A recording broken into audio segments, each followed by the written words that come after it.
Let's talk about Jinx. If you've never heard of Jinx before, you are fortunate. Jinx is an ongoing BL manhwa by author MANHWA. BL meaning boys love, which refers to books that center on male homosexual relationships. Manhwa refers to a Korean comic or a graphic novel. Lezen is the platform that provides the Jinx manhwa, meaning it is basically the only area where you can get the most accurate synopsis of the plot. Physical therapist Kim Don has been down on his luck for as long as he can remember. Between an ailing grandmother, menacing loan sharks, and an old boss making it almost impossible for him to find work, Don is truly running out of options. Naturally, it feels like a dream come true when he's finally hired to treat top-paid MMA fighter Jaekyung, especially when the man then calls him out for a treatment the night before a match with an oh-so-tantalizing offer of $5,000. With that kind of synopsis, you'd think you'd get a good idea of what kind of story you're getting into, right? Oh, maybe we're getting a modern Pretty Woman story where they have a consensual deal and then they live happily ever after.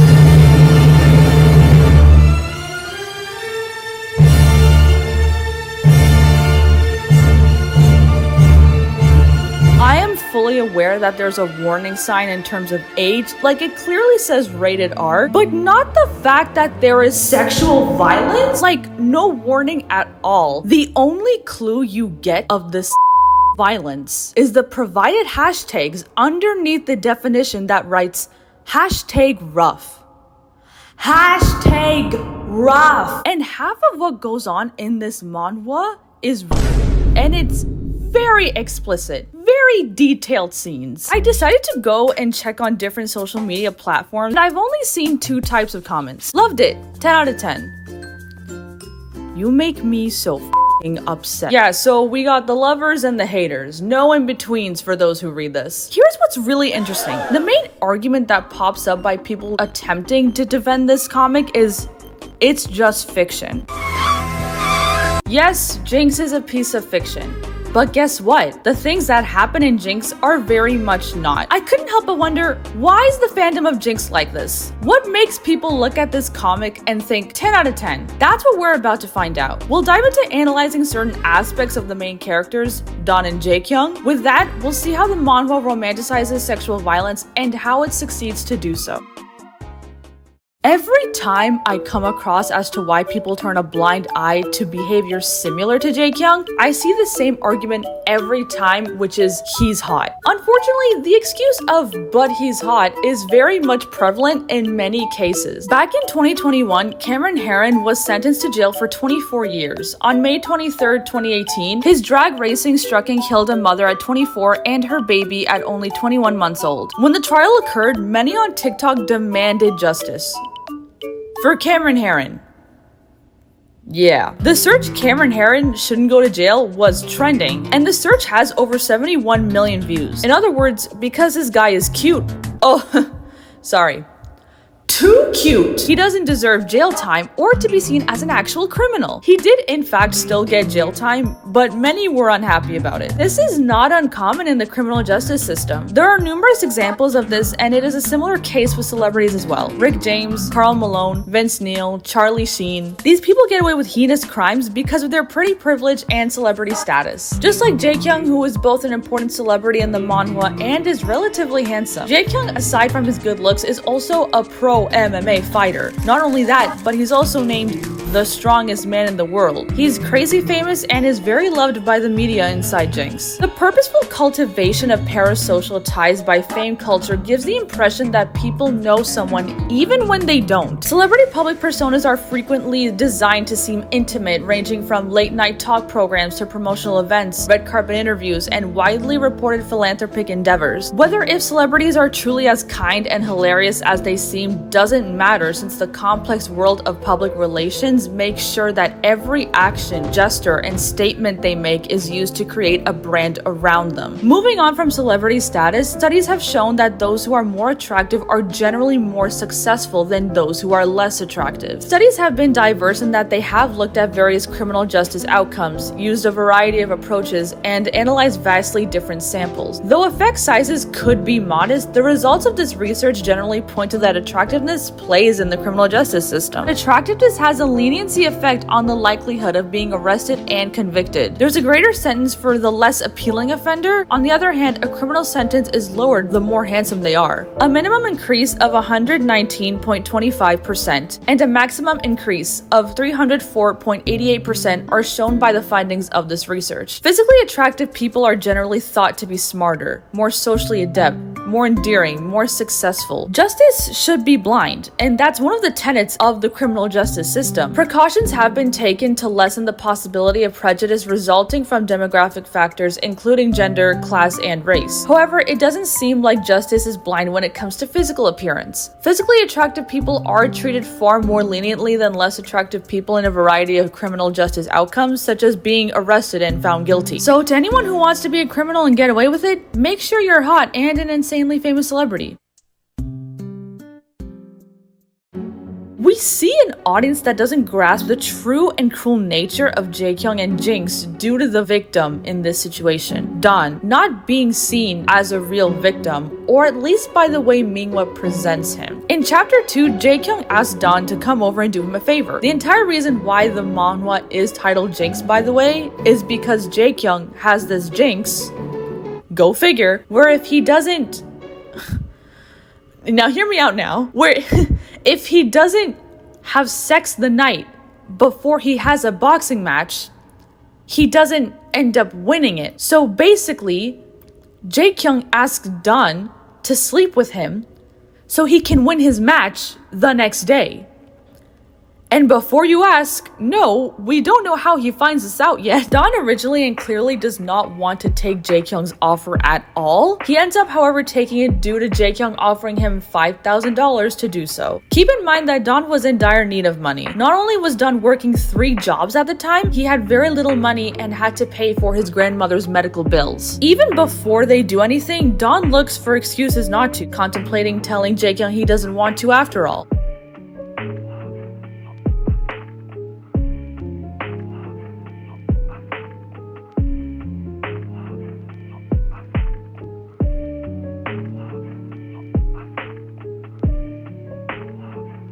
Dawn is clearly, in fact, a victim. However, the author puts you into this perspective where she doesn't want you to think that entirely. Yes, MANHWA makes it obvious that Dawn is suffering, but not in the way of naming him as someone who needs saving specifically from Jaekyung. And we see this occurring throughout the manhwa. Dawn was saved by Jaekyung, for example, by a bunch of gangsters. So in that kind of light, the author is putting you in this position where you can't necessarily see him as a full-on bad guy. Even though he is, the author still tries to make you root for him anyway. The author's way of trying to clarify that Dawn isn't necessarily a victim is also by putting in several lines of Dawn trying to justify the behavior Jaekyung gives him when forcing himself upon Dawn. He says things like, "I'm the one who said I wanted this, and I guess I just need to bite the bullet." Foreman talks about the ideal victim and how there are certain characteristics for what a victim should be, especially in terms of looks and personality. This ties into how people don't see Dawn as a victim of abuse or sexual violence, whether it be the perspective of the reader or how the author wants you to see his situation. There are multiple ways people see ideal victims: white middle-class women who are naive, obedient, and vulnerable, as well as young, attractive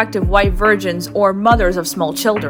Those who are not offered those same aspects, in this case Dawn, aren't afforded the victim status. Even though, along with drug users and the homeless, men make up one of the major demographic groups that experience criminal victimization at a higher rate than the broader population. When referring to someone who has undergone sexual violence or assault, the term victim, which is frequently used in BL, takes away the subject's agency. It's basically thrown out the window, such as when discussing a woman or girl, and emphasizes their helplessness rather than their agency in the circumstance. So the word victim isn't used. It's more of saying that the person is in a troubled situation or something similar. The behavior of the victim blaming Dawn does to himself is actually very common. In an attempt to regain control, traumatic situations leave people taken on self-blame and think that by changing, they can stop the abuse from happening again. Adult patterns of low self-esteem and excessive interpersonal responsibility unfortunately are a result of this deeply rooted self-blame. And this isn't the type of situation that is just easy to walk away from. Even though the $5,000 exchange was a one-time thing, Don returned to Jaekyung because he was in dire need of more money for his grandmother's medicine. And if the grandmother didn't get that treatment, she'd die. From Don being fired from his previous job with the doctor that assaulted him, and from having very little money and there being no way he could get more, he felt obligated to make a deal with Jaekyung where he'd have intercourse whenever and wherever he wanted in exchange for $14,000 per month. This was no easy decision for Don. Not only did this mean that Jaekyung could use Don whenever he wanted, it also meant that he could hang this over Don's head, just as he did in the first chapter. The two had spent the night together. Don lived in an inner city kind of neighborhood where gangs affiliated and violence occurred. The gangs there also continuously demanded money from Don, and even before that, his grandmother too, which left him with the even lesser amount that he already struggled to make before meeting Jaekyung. Kurin explains that inner city problems in their community frequently led to acts of violence, meant as retaliation or as a means of expressing dissatisfaction. Disrespect sets off aggressive social control most of the time, and in Jinx, these people use violence as punishment. There are limited opportunities to participate in community life, especially in areas like an inner city. Don is never given any opportunity for a better job due to his lower class status. In this context, illegitimate opportunities fill the gaps. The illegitimate opportunity is Jaekyung having sex with Don and paying him to do so. People want to have good social status, but they have to use the structures that exist in order to do so. Don did not want to have sex with Jaekyung again continuously, but it was the only choice he was given in order to have achieved not only a higher, better paying job that could get him out of that inner city life, but also to finally pay for his grandmother's care. And it is already difficult for victims to speak up in general. Mopis and Moore explain that in addition to attempting to persuade the public to view crime as more rational, there needs to be this acknowledgement that people's fear and wrath are normal emotional responses and work to channel them toward more constructive goals. Not just have it thrown away as something to suck up like Don is constantly being told to do. Whether deliberate or not, inciting fear can effectively convey a message, and boy does Jaekyung convey it. Fear plays a part in why victims are reluctant to talk about their incidents. Fear of being labeled as the victim, fear of more attacks, and fear of having no one to believe or stand by them. And in a case where Don doesn't have anyone except for his grandmother, while Jaekyung has a bunch of people that stand by him, how could Don even think of gaining any self-confidence to tell anyone about this situation? In addition, victims worry about their safety and surroundings and fear that if they report their abuser, they may injure them even more, which is very possible in this circumstance. In chapter 2, Jaekyung hits a man's head onto a wall, a man he was originally sleeping with before Don. In the case of Don, where Jaekyung is this huge celebrity that is loved and always protected due to the power he obtains, makes it feel impossible. He's also a pro MMA fighter.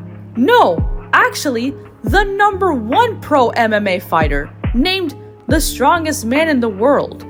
So, if Don were to get beat up, that would hurt.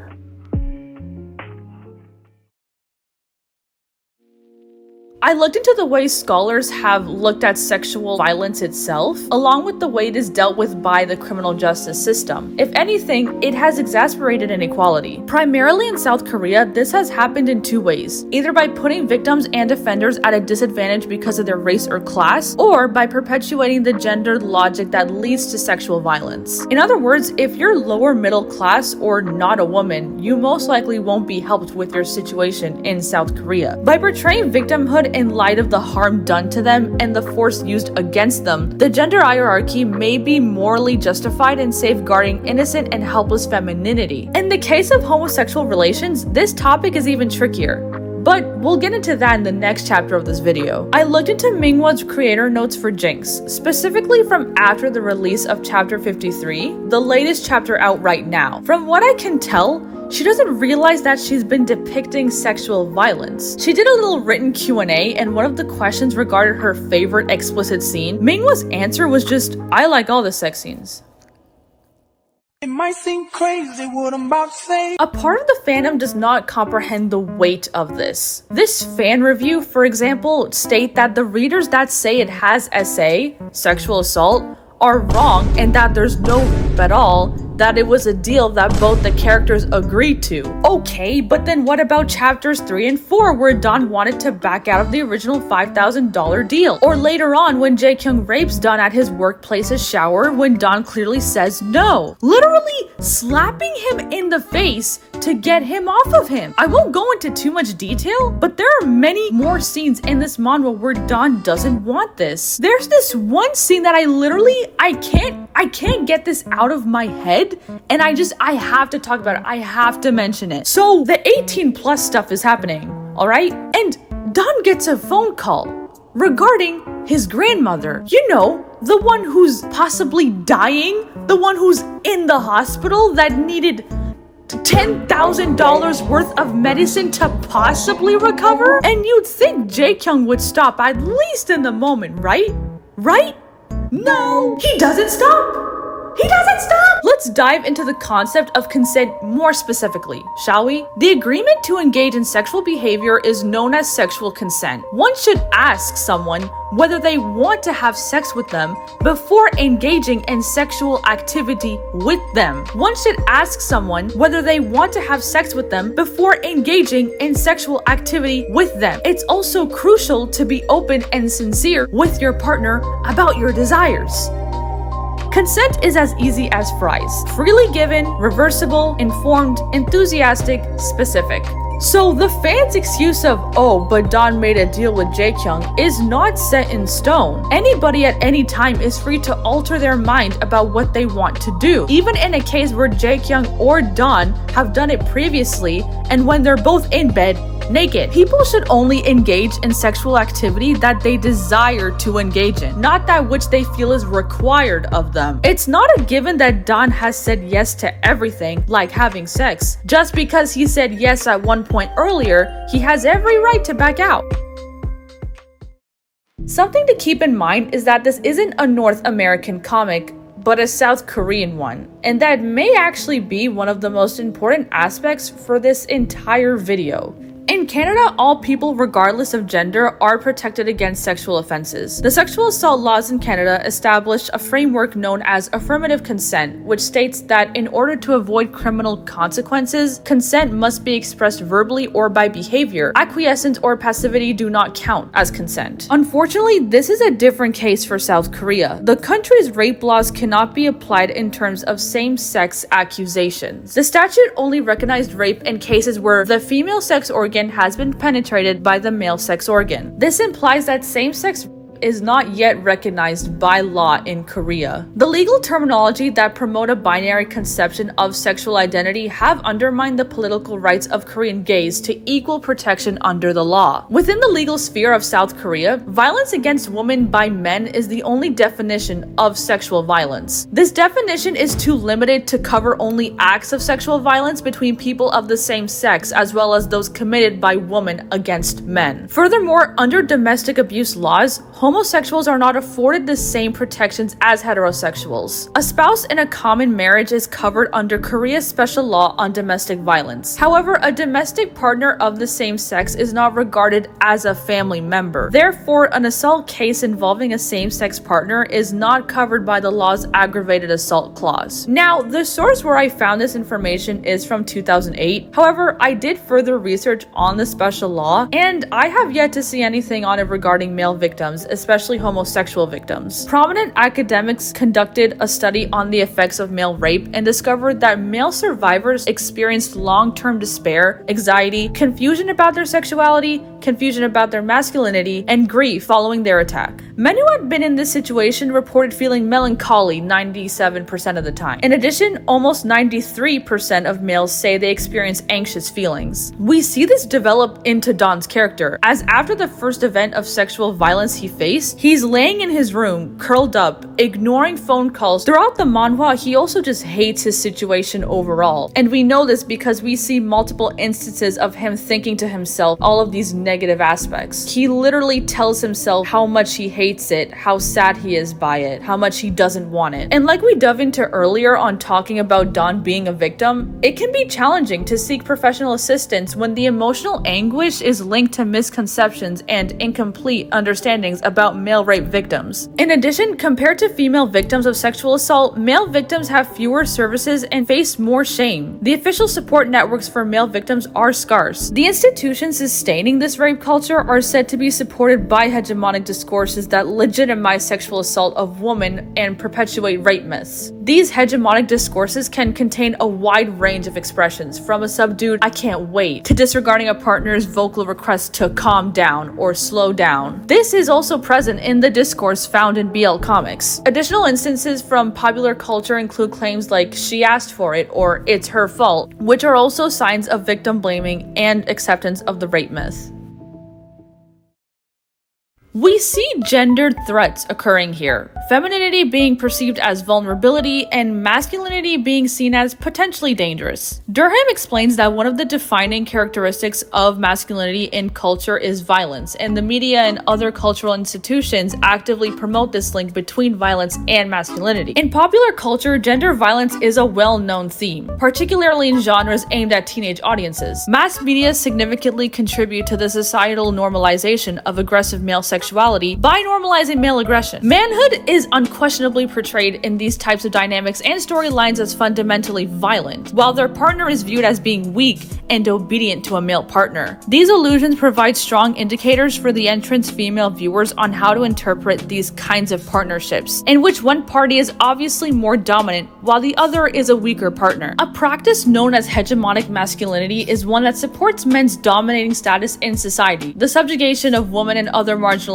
male identities, as well as the subjugation of the general male population. This idea, which emphasizes the legitimacy of agreement above the use of force or brute force to compel submission, has been used to explain the use of violence and men's health habits. A component of Raywin Connell's theory is used as a tool for analysis to pinpoint male attitudes and behaviors that include dominating some men over other men, often members of minority groups. And even though there's a hierarchy that describes how the ideal man wouldn't be a homosexual, no one else at Jaekyung's work nor his fans know of his sexuality. Surely that would have had a huge negative impact on Jaekyung and his status for sure. At the end of the day, there's always going to be that reconfirming power of hegemonic structures. Yes, laws and news reporting should condemn harassment, but what actually happens is an uphold patriarchy and heteronormativity, where a tragic ending for people in Don's case are expected and in fact normalized. We immediately get that vibe of hegemonic masculinity from Jaekyung even before we start reading the manhwa. The description of this comic goes on to say, you see, Jaekyung may be a beast in the ring, but he's even rougher in the bedroom, and Don's not sure he can survive Jaekyung at his most primal. Which shows that there is this power dynamic between Jaekyung and Don, but also as a dominant, strong, fierce man that just won't take no for an answer. Jaekyung is also a literal MMA fighter, which ties into the whole "I'm a big, strong man with a strong and big man job" by doing something especially physically dangerous. There's also an issue with adding a predator and prey relationship to this, where the dominant one is the predator, the submissive being the prey. The idea of this isn't new at all, but it's one that seems to stay relevant. As a result, there is a lot of discussion and analysis surrounding rape culture and attitudes regarding sexual violence due to the idea of predator and prey relationships. There are risks associated with language in general and metaphors in particular. Jaekyung does not even hide the fact that he sees Don as a tool. Men are constantly striving to achieve or exhibit hegemonic masculinity, which is positively regarded by men in general. By doing so, it grows heavily toxic. Similarly, toxic masculinity perpetuates the notion that real men push themselves to the limit, take care of their bodies like machines, get very little sleep, and exercise even when they are hurt. A major example regarding toxic masculinity is how men of this nature obtain power-seeking behavior when their masculinity is threatened. As soon as someone calls Jaekyung a little bitch, or when someone refers to him as the lesser superior being, his immediate first reaction is to get violent and aggressive. Men that obtain aspects of toxic masculinity are therefore more prone to misuse of drugs and commit other acts of violence. I wonder what those other acts are, guys. The reason why we could argue that Jaekyung possesses both hegemonic and toxic masculinity is because Jaekyung is the standard of what men generally want to be, specifically heterosexual men. So they see him as a straight, physically tough and strong man that could also be kind at times. Our perception of sexual assault and sexual violence has been influenced by gender norms surrounding sexuality. When young males are sexually attacked, most turn a blind eye. In fact, it seems that people even romanticize the notion of rape among young guys. Terminology connected to the BL genre, such as the uke, receiver, and seme, attacker metaphors, which is a common occurrence in BL. This guideline states that the main couple's characters have historically been portrayed as aggressive and more masculine, seme, and passive and more feminine, uke, in both appearance and attitude. Just like it was mentioned earlier that agency is taken away and how there is an emphasis on the uke's helplessness rather than their agency in the circumstance, ties back to the whole predator and prey concept and how it's structured in the same way that ukes and semes are structured to strengthen heterosexual gender norms within BL. According to this guideline, people in a relationship must be portrayed within a hierarchy that is based on gender, with established gender role stereotypes, placing the uke at the receiving end of all attacks and penetration, whether it be verbal, physical, emotional, or sexual. This immediately creates not only gender distinctions, but also a sense of us versus them. Our relationships with people, which are subsequently ordered and organized by emotions, define our sense of who we are. Emotions such as fear, rage, and disgust shape bodies and their proximity and distance within social spaces, contributing to the formation of the relationship between subject and object. The categorization of people as outlaws or criminals give rise to artificial concepts of community and a sense of belonging. Language and the kinds of feelings it arouses contribute to develop and reinforce the us versus them, seme, uke, dichotomy between the law-abiding community and the criminal outlaw, as well as the distinct borders that serve to separate these two entities. This creates quite a problem for those in LGBTQ+ relationships and how they are viewed in gender due to this. The LGBTQ+ community uses a variety of terminology to describe the various sexual roles that individuals choose to adopt. These are not always indicative of a person's gender identity. There is no need for same-sex partners to adhere to a set of roles that define men and women. Of course, this does not account for every single piece of BL out there, but without a doubt, this kind of thing is not uncommon. Overall, there is so much controversy that you can talk about when it comes to Jinx, which as proven is highly concerning. It was a troublesome read, and even with 53 chapters, the characters barely get any development other than Dawn finally deciding to leave Jaekyung from the latest chapter.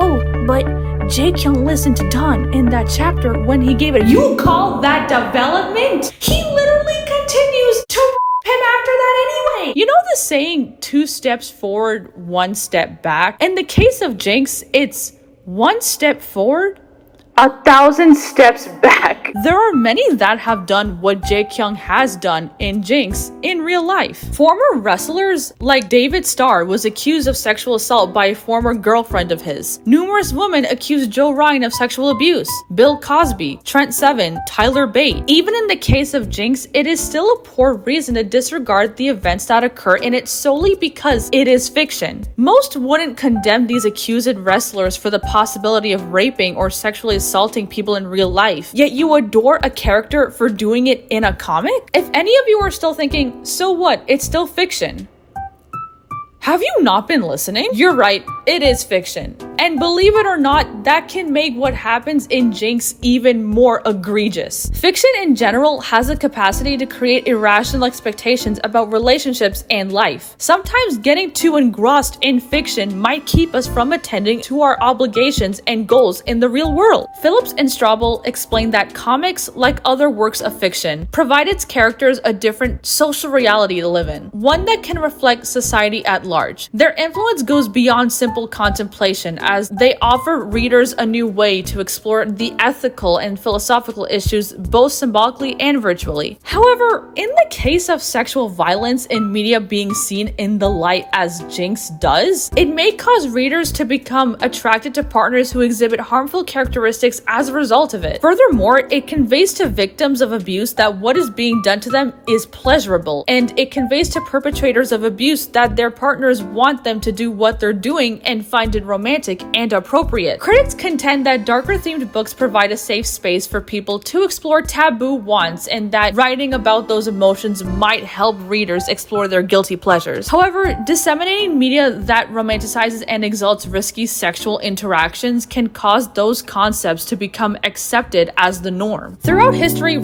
culture has been shown through representations in a wide range of media, including popular culture, literature, art, and filmmaking. However, because these representations are so widely accepted as usual, they may look invisible. In order to identify rape culture, representations concealed within romantic and love-themed imagery, as well as the manner in which these discourses are bolstered and shown through articulation, it is imperative that one acquires the proper language skills for it. As BL writers and viewers actively participate in society movements and the media they consume, it might be able to alter the genre's prevailing characteristics. As of right now, Jinx is unfinished, with only its first season being done. We still don't even know anything about Jaekyung's past and why he's turned out the way he has. We don't know why Jaekyung perpetuates toxic masculinity and why he has such cruel behavior. There has so far been no redeeming aspects with Jaekyung. She does plan to make Jaekyung and Dawn have more development in terms of their relationship. With all that's been said in this video, this bothers me a lot.